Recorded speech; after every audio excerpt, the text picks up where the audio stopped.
I think this is a little depressing, but as a founder, you just know you're not going to create anything bigger than YouTube.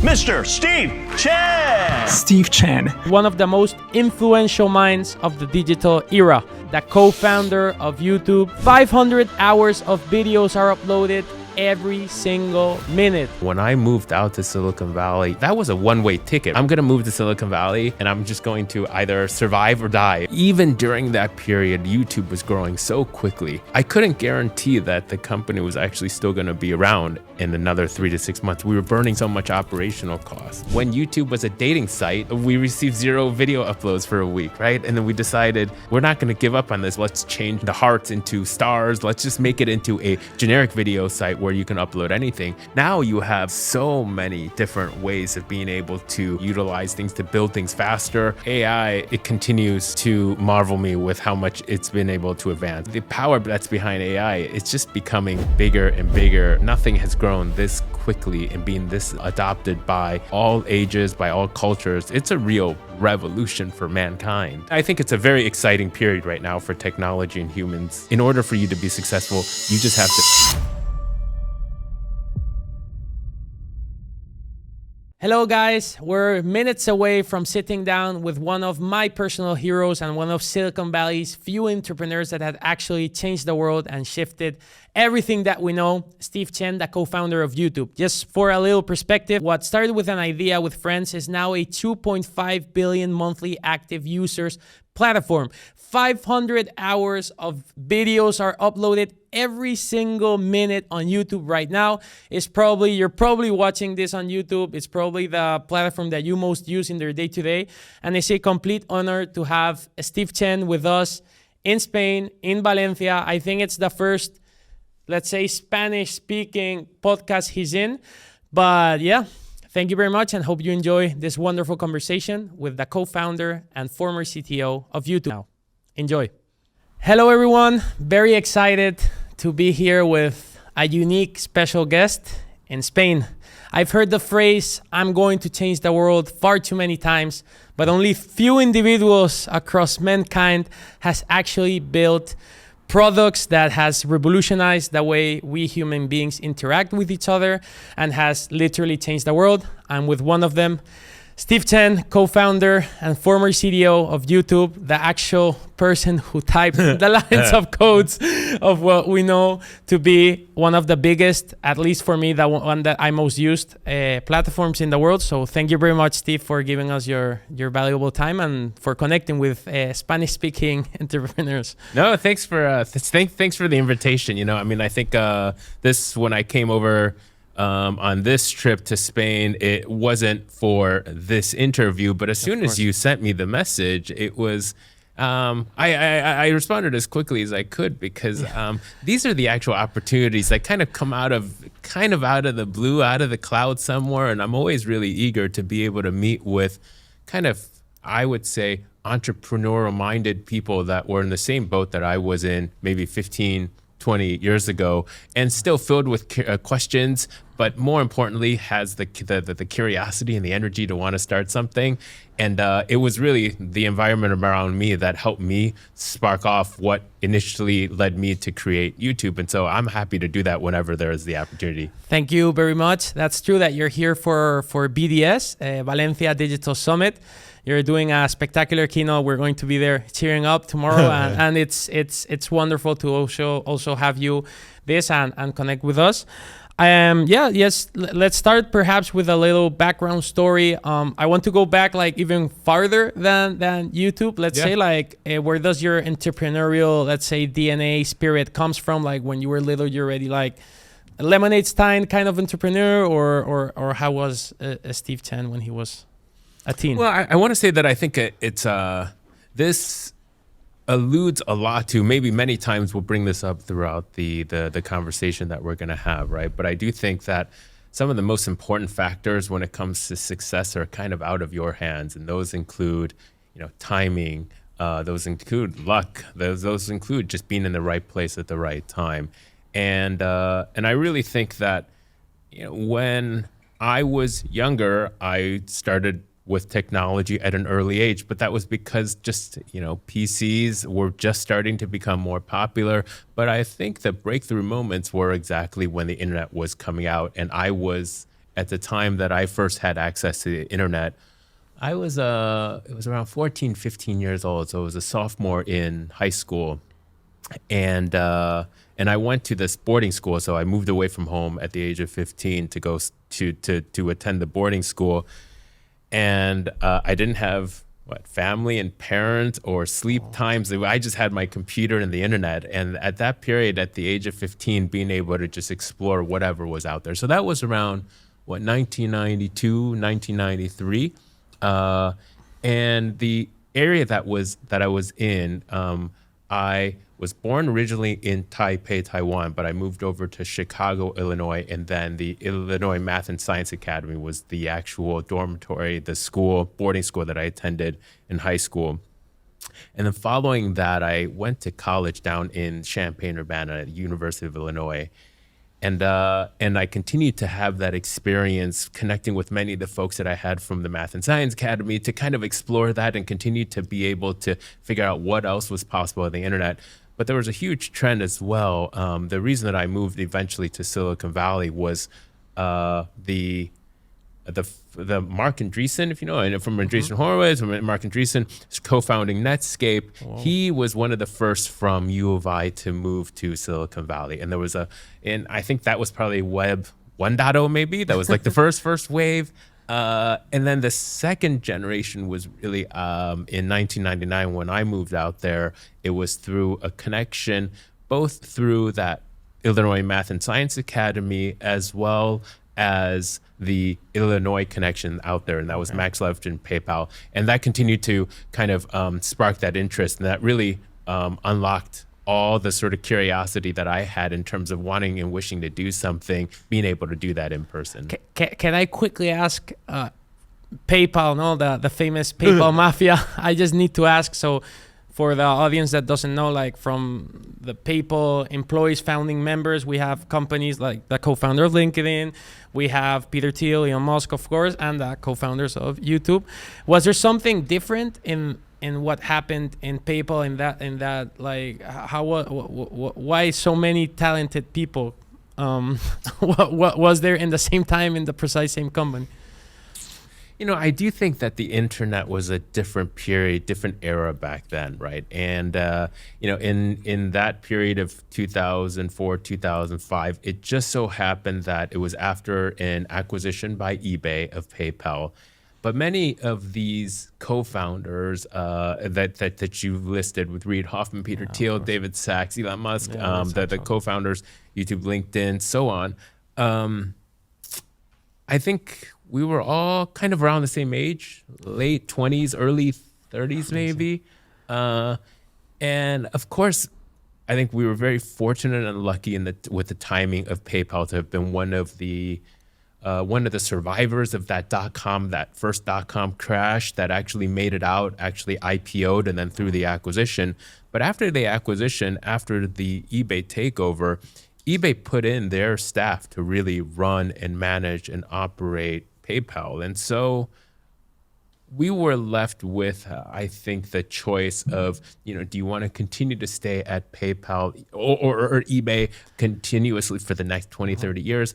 Or do you have kind of the courage, the luck, the willingness to want to try to do something new? And as you see, like many of us all left all around that same sort of 6 to 12 month period. And all those companies that you've listed, they all started at that around 2005 period, just when I think a precise time where the internet had evolved enough, had been adopted enough, was widespread enough for many of these technologies to be able to really catch on. I mean, I think it's a different period now in 2024 compared to 2005. For example, when I started with leaving PayPal and when we were working with YouTube, it was really proving whether or not the internet was going to be sufficient enough of a platform to be able to distribute, to be able to upload videos, is there enough storage to be able to host all the videos, to transcode all the videos,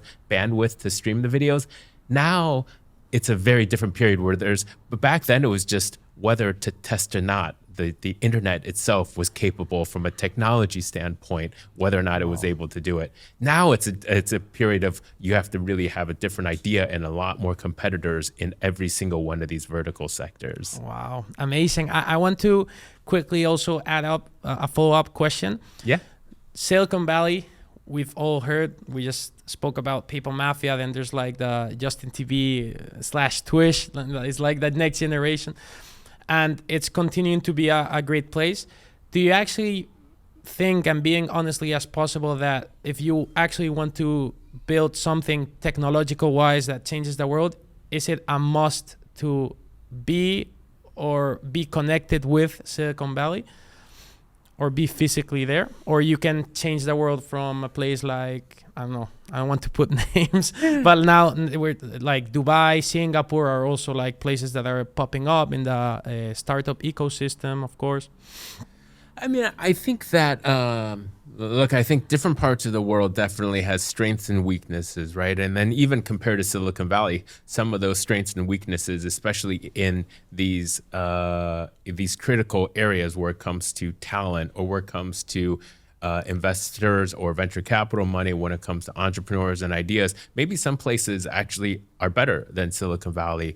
But when I still look, even after spending 20 years there in Silicon Valley and looking at Silicon Valley from the standpoint of today, it still is the one place where all of that comes together into this tiny little place, the Silicon Valley, where you're driving along the Highway 101 and you're just seeing this is the headquarters for Apple's here. And then just another few minutes, this is the headquarters for Google's here. This is the headquarters for Facebook. And it's just all along that road. I mean, there are many stories, but I think that, I think if we were to have wanted to sell YouTube back in 2006, when we eventually sold YouTube, it was so easy for us to meet with Jerry Yang and the co-founder and the CEO of Yahoo, and then 3 days later go meet with the CEO of Google. Whoa. And then another 2 days later actually meet with the chief legal, the M&A department, and then 2 days later sign the deal.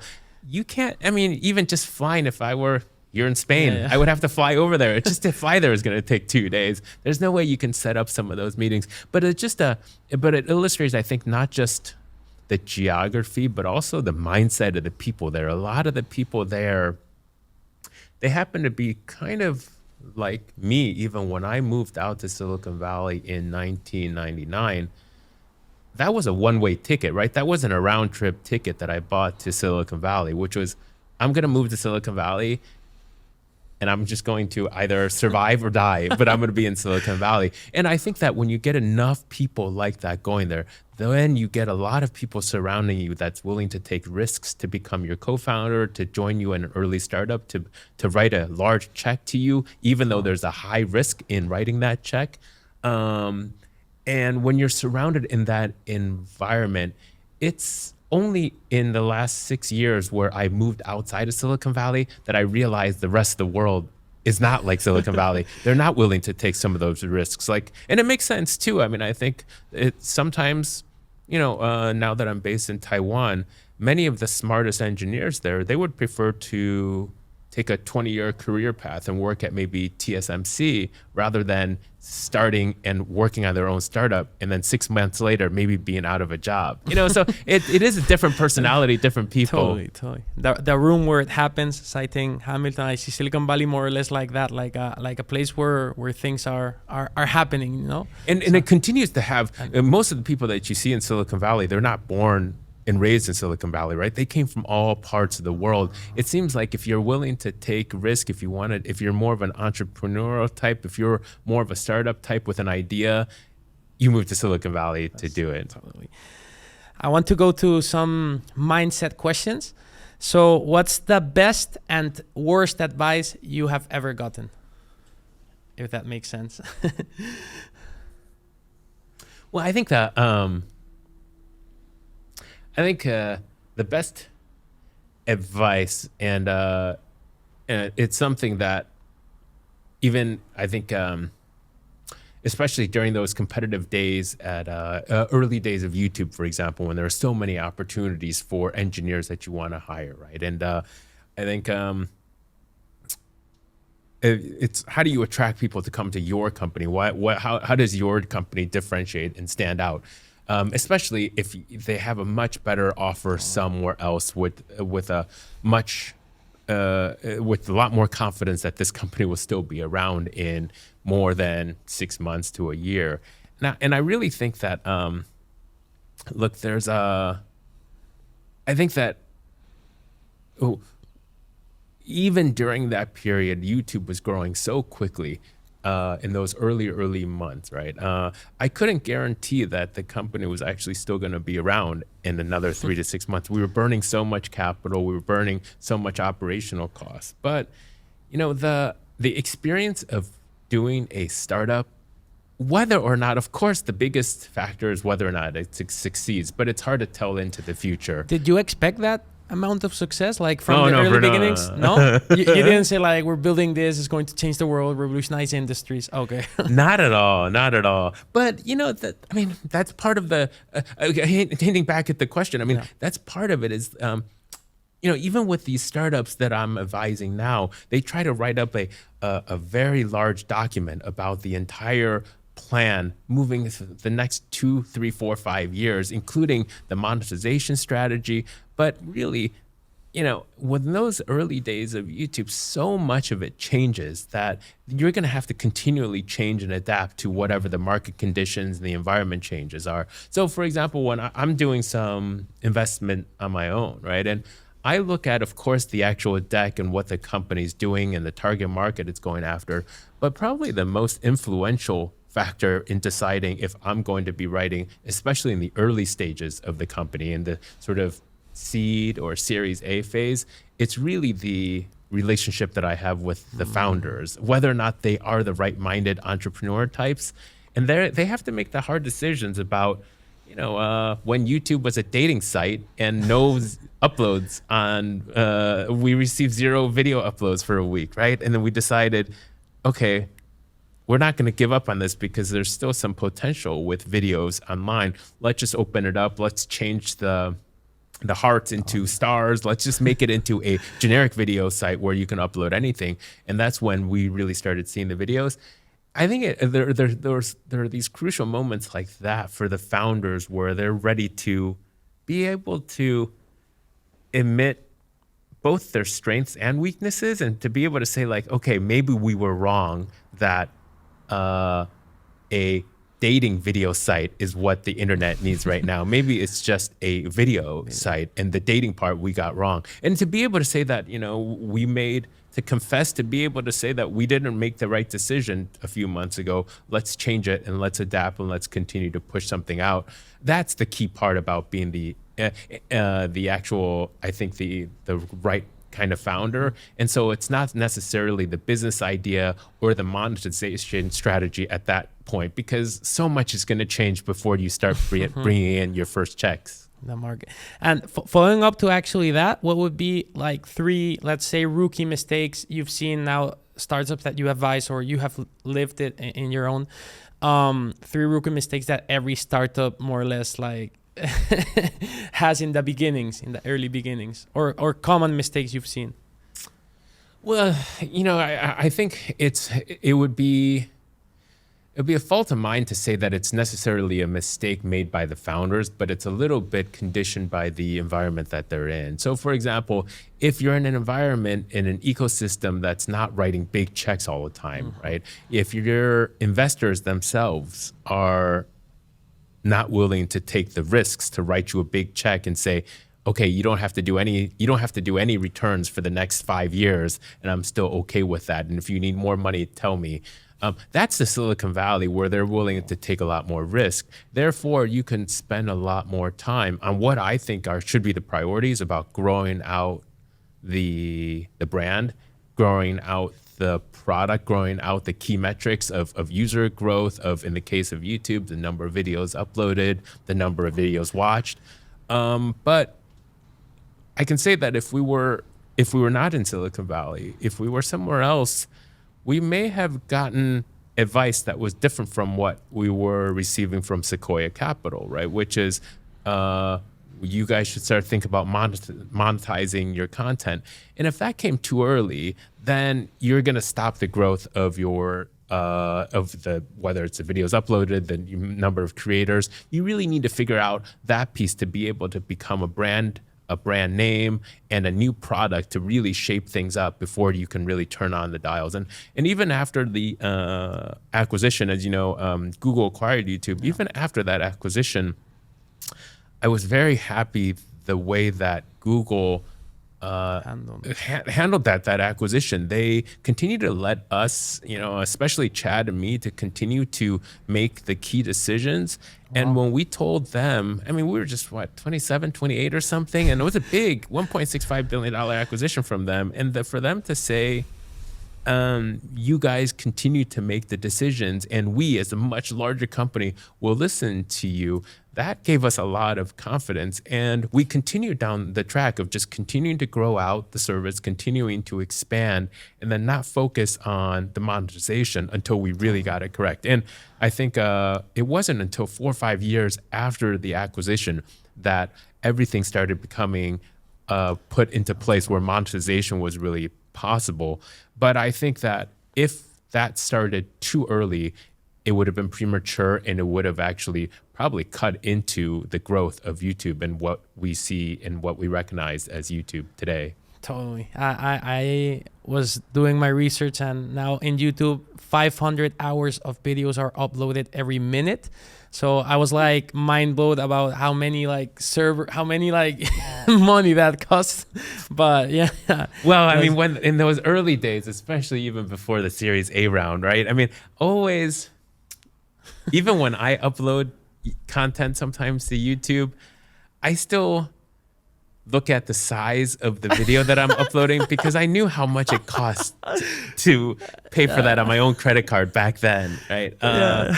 And it's just the storage cost, because there's always new codecs coming out in the video codecs, audio codecs, and so you always need to keep around the originals in case you need to retranscode it to different formats.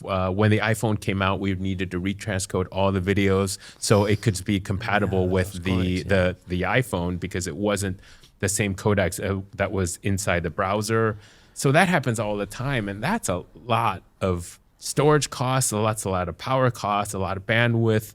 The way that Google handles it, it has to be, and this is at the time in 2006, it may be much, much bigger now, but the way that they handled it was that every video had to be in 3 different locations as well, because just in case if there's an earthquake in one of the data centers and they didn't want to lose the originals. So it has to be in 3 different, that's multiplied by 3, the cost of everything. It's probably in many, many more places now. So I always think about it from that side. But I think that it's proven that just the operational cost, while still heavy, I think the monetization and the revenue that's generated is sufficient enough to be able to carry it.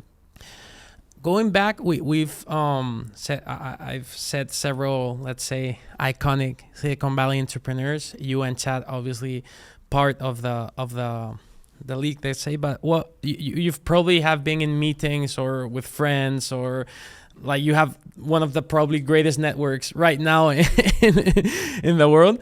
What would you say are, let's say, 3 common ingredients that each successful entrepreneur has, or what patterns, what things do you see in common in every successful mind you've met, and for yourself, of course? It's a good question, right? I think that I think I place myself definitely in the shoes of more of a, maybe you could say like a co-founder or an entrepreneur, rather than a more of an operational figure, a C-level executive. So, specifically, I categorize them into kind of like 2 buckets. You have the people that are founding the companies, but usually at some point it transitions over to a CEO that has the operating things. There's been a few cases. I think Mark Zuckerberg is one where he can be the founder, but then still, since 2004, 2005, he's still in there 20 years later, still running. Elon Musk is another one where you can be the person that comes up with the idea, and then you can create the early stages to go through all the evolution of the product, and then to be able to continue to operate it, and then even more so is when it becomes a publicly listed company and you have the shareholders to talk to, you have Wall Street to talk to on a quarterly basis to have to announce the financial statements. Because I do think those are two different types, right? I think that I much prefer that earlier phase where you don't have to do things, you don't necessarily need to do things perfectly, but they're just every day is a new day in the office, where every day is filled with problem solving. It's filled with problems. It's filled with new issues that come up, and you continue to try to figure out what is exactly the most straight path, from point A to point B. But you're always going to be tossed new surprises, new challenges that you're going to face. And that's the startup side. I think that when it becomes more operational, it becomes very different about how do you continue to make things more efficient? How do you continue to scale out and to grow out the service? But the people that fascinate me, like I mentioned, are the people that can juggle both, right? Because it's usually two different mindsets that's able to do that. Almost. Yeah, totally. And what makes you great at what you are? Have you identified for yourself what makes you great? I mean, I think what makes me great is just being, I was at the good place at a good time in my life, I think, again, that period being in, I want to say that was probably, none of this would have happened if I wasn't in Silicon Valley in 2005, or even rewinding the clock, like we mentioned before, to 1999, to have joined and to be connected with that YouTube group. And so I was fortunate there. I think, I think even if I had the idea for YouTube back in 1999, if it wasn't for those years of experience at PayPal, to know what it's like to go through a .com crash, to know what it was like when eBay tried to shut down PayPal, and ways to try to make it, all these little things that you learn along the way, but then you survive and you emerge 5 years later out of the group that built, at the time, the largest P2P payment service on the internet, right? And you look back and you say, okay, well, if we could do that and you were part of that experience, then if you have other ideas along the way, like I did in 2005, I think that courage of wanting to at least try it, even though there's probably a high chance of failure, at least wanting to try it and not regret 15, 20 years later, looking back and said, I wish I had this idea too. I wish I did that. I think that that was what I learned in those first 5-6 years in Silicon Valley, to give me the courage to want to do something if I had the idea. Well, that's awesome. I wanted to, today, do you identify a shift in the, today's entrepreneurs versus entrepreneurs back then? And how do you identify talent also? I want to throw that, you just see a person in the eyes and you just know, or is it through results? And how do you see the entrepreneurs nowadays, the young entrepreneurs nowadays, rather than? Well, it's been interesting because, I kind of hinted at it earlier, but when I moved originally to Silicon Valley, it was 1999 to join PayPal, right? And then stayed there for about 5-6 years. We started YouTube in 2005, stayed there, acquisition 2006, but then stayed at Google until 2010. But actually, and then did a few other startups along with working with Google Ventures, working with a lot more seed investments, angel investments, advisors, sitting on boards. But in 2019, this was right before COVID started, I moved to Taiwan. And that move was supposed to be only a 6-month to 12-month move. It was supposed to be just remodeling this kitchen in San Francisco. But once COVID hit, of course, the kitchen remodeling stopped working, but everything, the whole world kind of changed, and we were locked down for a while. And you couldn't really travel that much. And so I was locked in Taiwan, of all places, far longer than the original 6 to 12 month plan that I originally had intended.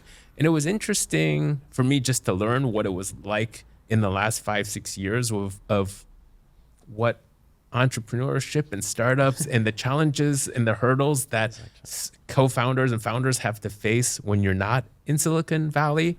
Because I think, there's this, even the government of Taiwan always is kind of puzzled because they're thinking you have all these, you mentioned Twitch, you mentioned, you have YouTube. There are a lot of these actual co-founders of large companies, global companies that come out of Silicon Valley that have Taiwanese American roots. But Taiwan itself, I think they've had one unicorn in the last 20 years or something. It's just Taiwan itself, they don't have many startups. Of course, they have their semiconductor industry, and that's by far, it keeps them continue to be innovative and continue to be producing great products that the rest of the world uses. But they're puzzled as to why Taiwanese Americans are actually so successful elsewhere. But what is so different about being in Taiwan? And it's been an interesting kind of journey in the last 5-6 years, to the point where I even tried to start a company in Taiwan exactly the same way that I would start a company in Silicon Valley, just to see what it was like, because I just thought it can't be that different. It can't be that hard. And I think it was through that experience that during COVID, we're starting a company in Taiwan, doing it exactly the same way as I did YouTube or any company that we started in Silicon Valley, and to notice and to really learn to appreciate what Silicon Valley has to offer and to be able to see firsthand what other places around the world, how it's different than Silicon Valley. But even to this day, I mean, I'm still working with the government, still working with a lot of the entrepreneurs.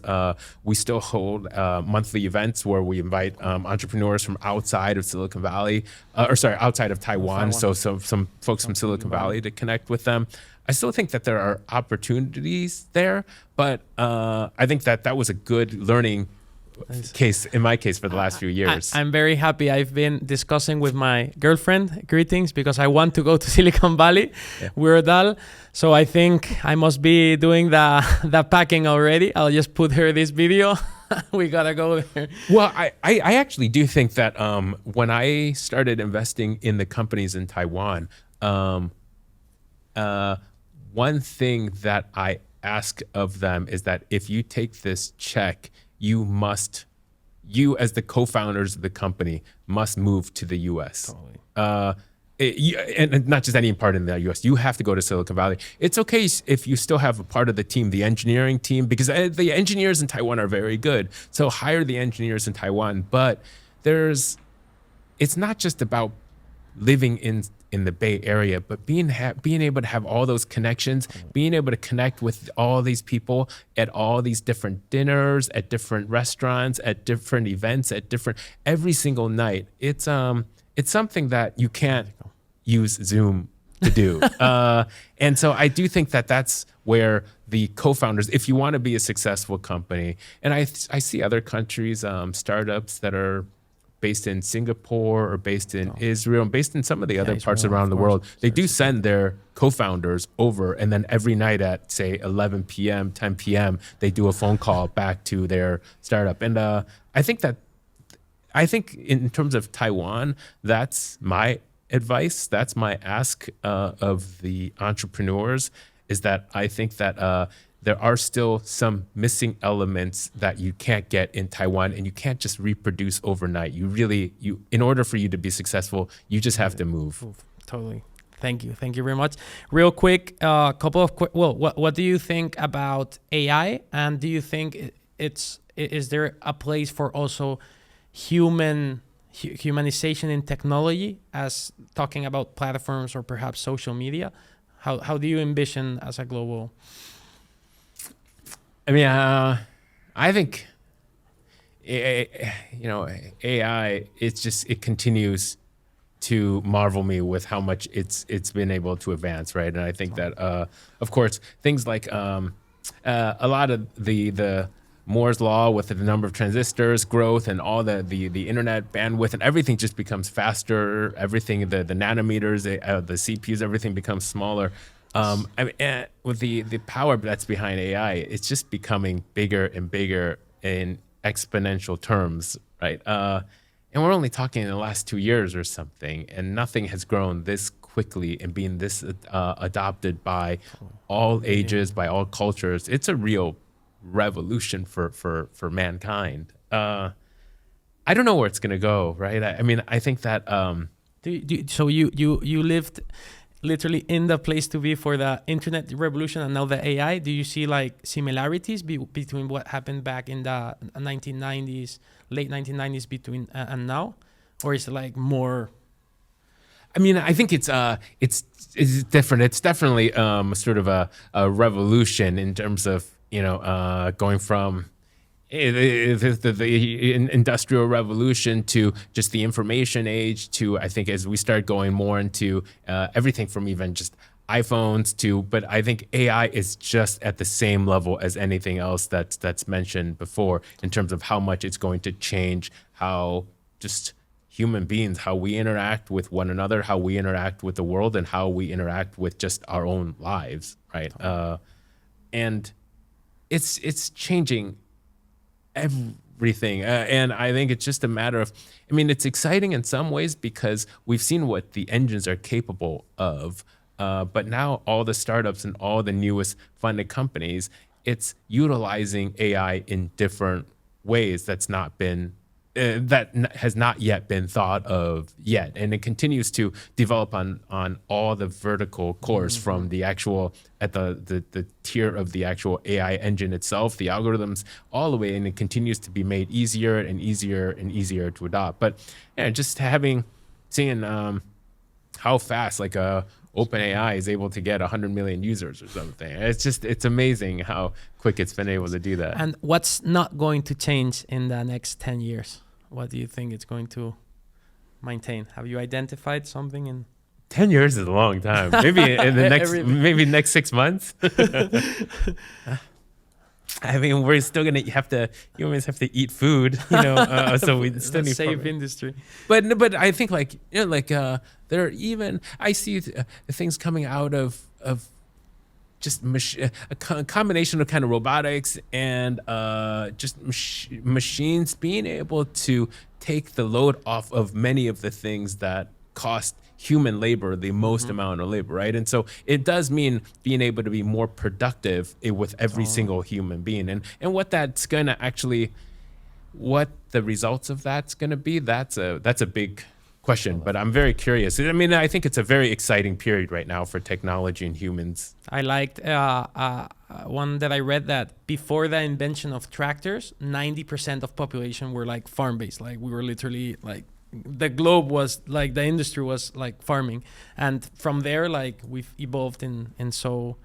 Yeah, no, I see. Like, because I was just, there's a lot of these battles going back and forth between, say, U.S. and China, and Taiwan kind of sits in the middle of that. But I see like China something. It was like these numbers of 70%, 30%, but now it's completely changed around from like the farms to the city life because you can almost automate so much of this work that was causing so much of the pain before. Yeah. And now Travis Kalanick is also launching like the autonomous food and like it's very interesting. If you were to actually start a social network now, what would be more or less the terms? So I can get my pen and paper here. But what like, of course not like explain the business model that concrete, but what would like it lie on? I of course, like you have mixed bit, you do like what would be like the... No, I think there's I think it is a different time compared to what it was in 2005, right? 2005, it was the technology was just reaching a point in which you could really utilize it for utility, for purposes, but the applications were not there yet. Now you have so many different ways of being able to create something, so many different ways to be able to utilize AI, to be able to utilize things to build things faster, data centers, things. I mean, you don't have to go buy your own machines and pick up and plug in your own machines. All of that stuff now is a lot faster, where you can get, if you have an idea, you can get it up and running in a matter of a week or less, and it can be out there. So I think it's an interesting time, but I think unfortunately for the entrepreneurs today, I think it's a much harder time to have a successful company in 2024 than it was back in 2005. Because of the competition or the easiness of? Because partially because multiple factors there. There are more and more focused solutions and providers for areas that make it so they look at, these are the shared hurdles and challenges that all startups have to face. So maybe we can create a company as a service provider to offer this service. And so when it comes to sharing, when it comes to storage, when it comes to CPUs, bandwidth, when it comes to power data centers, when it comes to a lot of these things, it's just all you really, really need is just the idea. And then everything else, you can almost just tell the AI, this is the idea, build it, and it can start generating the code. Steve, I have a couple of quick questions, and then we're gonna let a couple of content creators actually one quick question. Yeah. So the first one is, I know you love gastronomic experiences, at least what I've seen on your Instagram feed. But if you could have dinner with anyone in the world, like even dead or alive, like a historic figure, let's say, who would it be and why?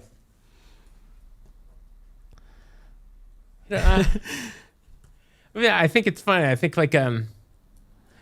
maybe this is a surprise, but it's nothing. It's nobody within technology. No. I think, especially, that's one of the things that I learned being outside of Silicon Valley after being there for 20 years. It's good to see, like what you have here in Spain. Like, it's good to see other parts of life other than just technology. I understand. So for when it comes to food, it's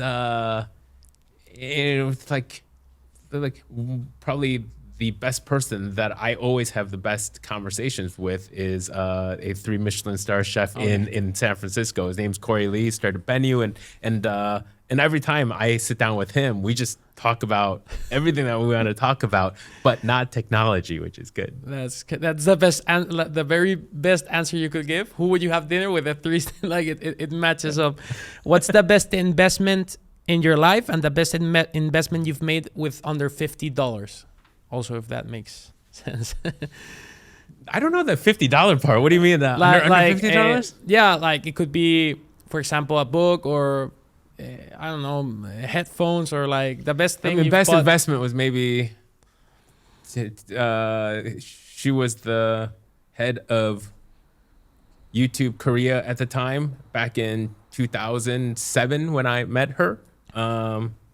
And best investment was probably taking her out for coffee or something when I visited there, because she eventually became I ended up getting married to the head of Google YouTube Korea.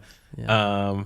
And then she eventually moved to the US in Silicon Valley, and now she's in Taiwan. But that's awesome. Okay. What's your purpose in life? Like, do you have a long-term goal, dream? I don't know, going to space like some people would have, or what's your overall purpose, goal? I think this is a little depressing, but after you create something like YouTube and after how big it's become, as a founder, I have to be honest, you just know you're not going to create anything bigger than YouTube. Yeah, it's just not. It's quite big. Okay, so after YouTube, it was kind of thinking about what else to do. I think it's been trips like this they've been really rewarding. It's not like you're changing the world like creating YouTube, but just meeting other people that have that energy and they actually really, really believe in something, and then they just talk about what are some of the things early on. And you don't even need to give them much advice. It's more just giving them the support to say you can do it, and to see them just go off and work for 30, 40 hours without sleeping or something. It's just, it's that same kind of energy and vibrance that we all had in Silicon Valley 20 years ago. And that gives me a lot of excitement to see that in young entrepreneurs. Last question, an advice you would give aspiring entrepreneurs? One phrase, one little speech. Stuff. Well, just Just work more? No, I mean, that's a good one. Eh? I